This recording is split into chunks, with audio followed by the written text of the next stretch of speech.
Welcome, everyone. I want you to take a minute and think about a message you had received growing up or as a child. Who had received one of those messages that you still hear almost every day in your head? Good. It could be a piece of advice from a parent, a lesson from a colleague, a leader in your organization, a professor, or even a line from your favorite book. Most of the time, these messages are delivered with love and care.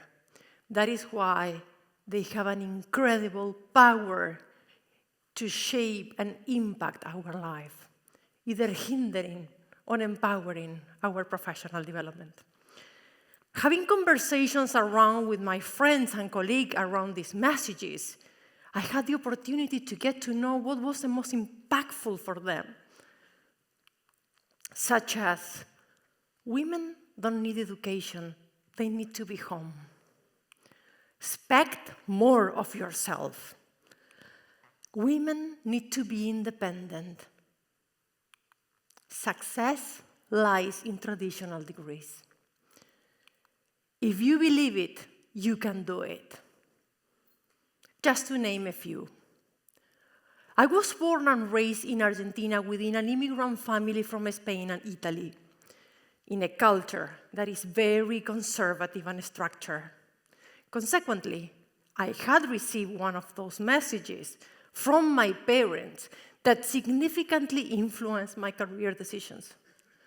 The most impactful message that I received from my parents was, to be successful in your career journey, you have to get a traditional graduate degree, doctor, lawyer, or engineer, and speak a second language. Thinking that my parents knew what was good for me, I started and decided to start studying law.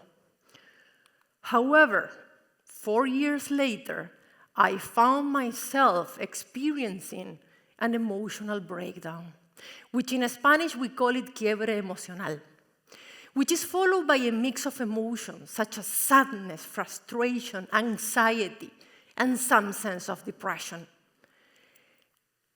Here is where the message I had received started to play a challenging role.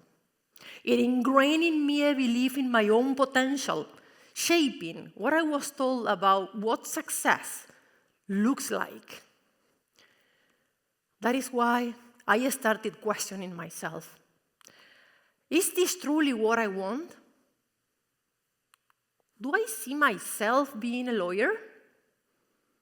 What are my genuine aspirations? After this self-reflection, I realized that I was following a cultural mandate and not listening to my heart, thoughts, emotions. I noticed I was needing professional support. And walking through a coaching process, I realized that my quiebre emocional was coming from not being sincere with myself and not following my career passion. That is when I decided to change my career, which brought lots of doubts, uncertainties, and fears for not being financially stable in the future, considering my family's perspective of what success looks like. I remember that summer when I was deliberating on what to do, I decided to pause my upcoming academic year. Why? To start reflecting on what would be the best fit for me that would fulfill my aspirations, and to support people's growth and development. In the meantime, I started working at an international hotel chain. After an immersive onboarding process and walking through their organizational values, I realized it resonated to me, inspiring me the change that I was looking for. Human resources emerged as my ideal career path.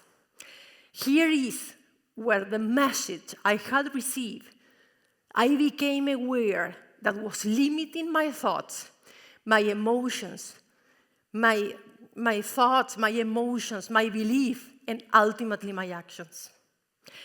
Here is where I decided to start following my career passions.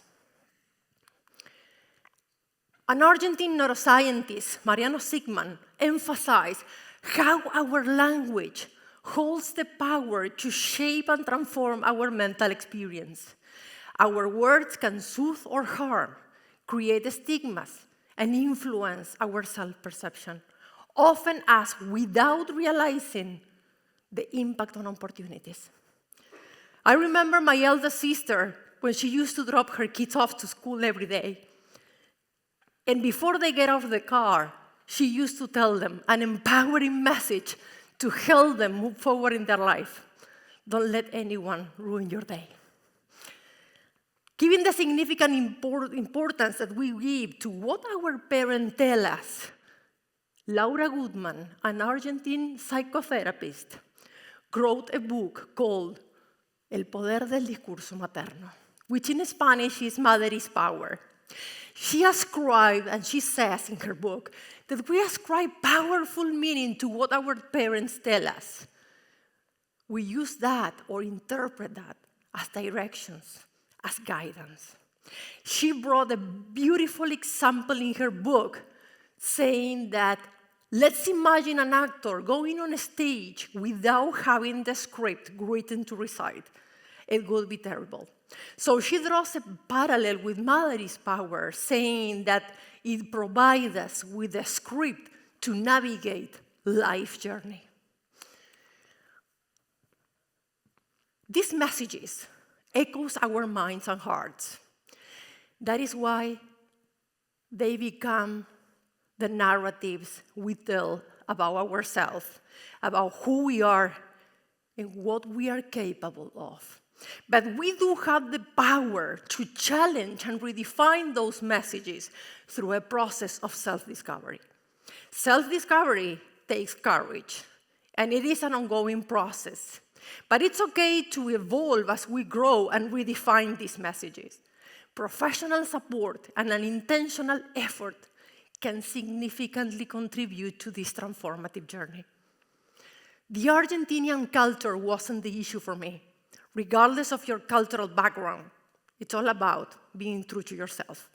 So I encourage all of you to unlearn what you must be or should be, and instead redefine your own narratives with courage and support others in their journey to become their best selves.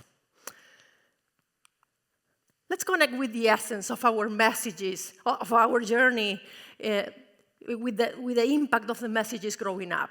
We had explored how the received messages can shape our narratives and our path in life. From questioning cultural expectation to embracing authenticity, it is a courageous journey. I want to share with all of you a quote from E.E. Cummings that really empowered and inspired me in this journey. It takes courage to grow up and become who you really are. So thank you for joining me in this journey. I really appreciate all of you being here, but I encourage you to think and reconsider what would be to be who you really are and start becoming who you really are. Thank you so much.